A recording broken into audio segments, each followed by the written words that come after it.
What's going on? This is JackSportsTV.com, the hot new place for all things sports. We do it locally, we do it nationally, but we do it jacked up. My name is Damian Bell.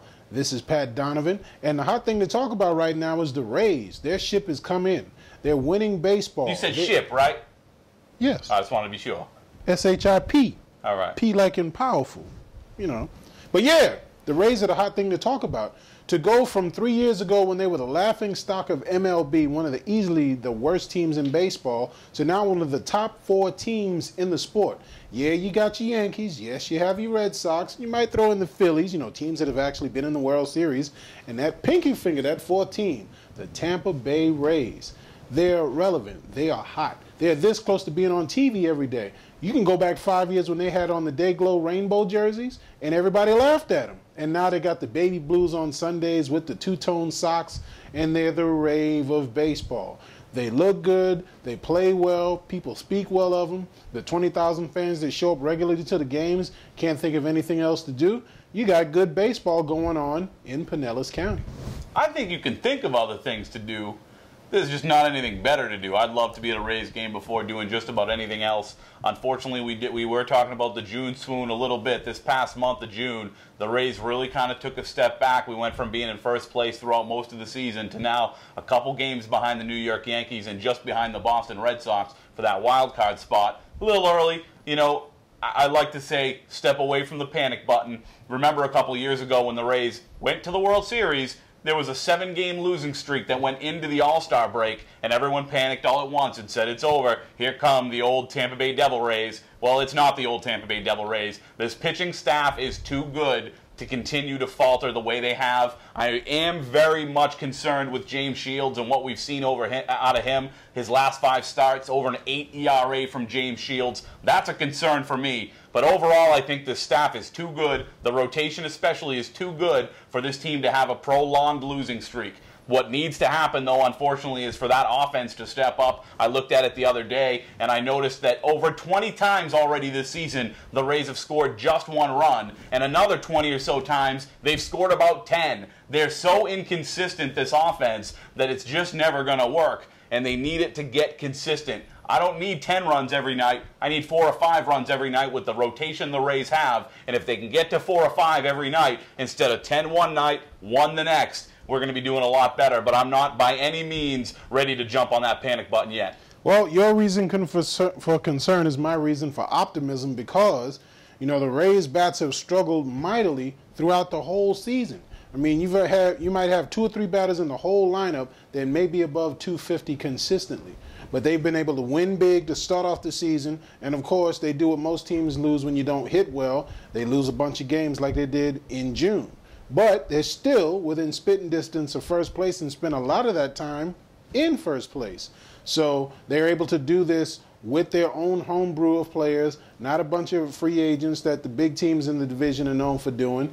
And, you know, with the winning that they can do to make this a race come August, come September, now they're actually a player as far as getting big-name people to come in and be that mercenary in the late season that the Yankees seem to get every year, that the Red Sox got with Jason Bay last year for a few months and let him go to the Mets. Now you might be able to throw the Rays in there to that team that can get that one special player to make that big push. And it's the same names that are still out there. Yeah, Cliff Lees, that was a big name last year. He might be ready to go to the highest bidder.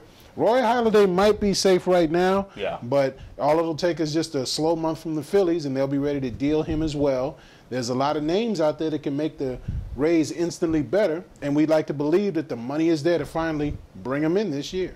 Well, I don't think we'll see anything in the starting pitcher, and I don't know that I agree about Roy Halladay. I think Philly's not going to let him go, and they'd be crazy to do so. But I think what the Rays really need, and talking to Dwayne Stats a couple weeks ago, he kind of echoed this. What the Rays need is a right-handed bat, a professional bat. He doesn't have to be a special player. I don't think we need to go out there and get the best guy. I don't think the Rays will go out there and get the best guy. We've seen the way they've done it a couple years even before, competing, picking up little pieces, guys like Dan Wheeler, guys like Randy Choate, guys that fit into the bullpen or maybe fit into the lineup here or there but aren't going to be everyday guys, but a right-handed bat that could really solidify that lineup where they really need a professional guy who's going to take some pitches, who's not going to strike out. I love B.J. Upton. I love Carlos Pena, two of my favorite guys in that clubhouse, and I mean it. Not just, everybody's all over B.J. right now, but B.J. cares a lot more about baseball than you think he does. B.J. is not the bad kid that a lot of people have portrayed him as.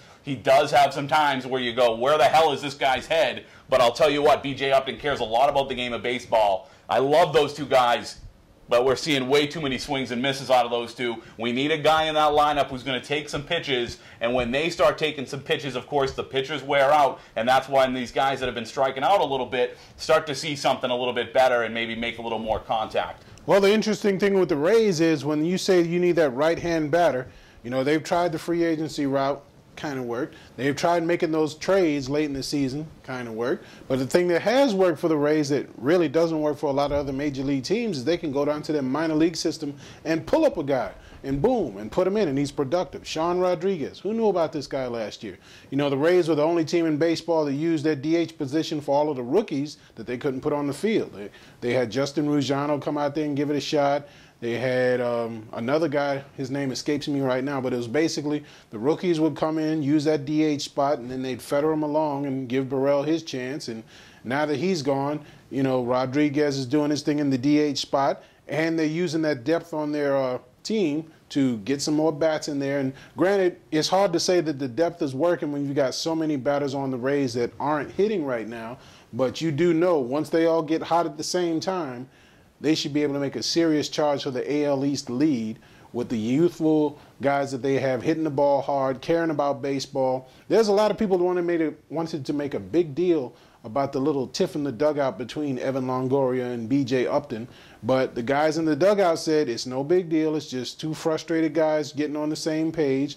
The manager made no big deal about it. He said, hey, I like it when the players police themselves, and the team went out and won a key game last night against the Red Sox. So with all of those things in place, we might be seeing these guys turn from a young, exuberant team that makes a lot of mistakes to a veteran squad ready to make that serious run. They may be growing in front of our eyes. And I love seeing Evan Longoria step in the face of BJ and say, BJ, come on, we can't have that kind of play out there. And I guarantee you, no matter what you saw in that dugout last night, like you said, neither one of those guys is holding a grudge against each other. Neither one of those guys is upset. If you've ever played sports, you know that these things happen amongst best friends. You fight your best friends growing up playing sports. It's just an emotional thing. It's not the type of thing where B.J. Upton is somewhere tonight thinking about how he dislikes Evan Longoria, or Evan Longoria is somewhere thinking about how he dislikes B.J. It's not happening, period. There's no issue in that clubhouse, I guarantee it. It's just not a problem. And you bring up Sean Rodriguez, here's a kid along with Reed Brignac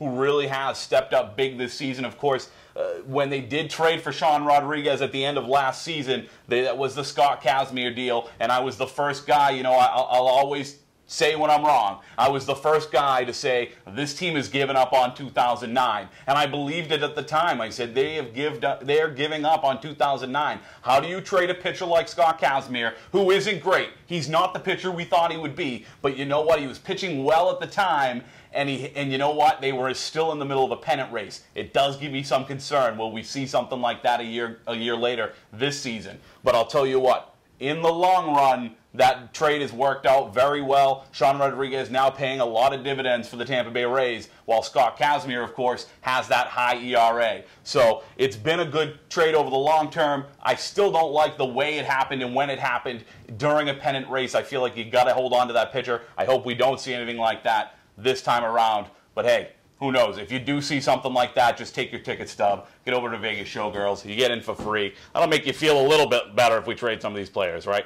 We'll be back after this on JackSportsTV.com.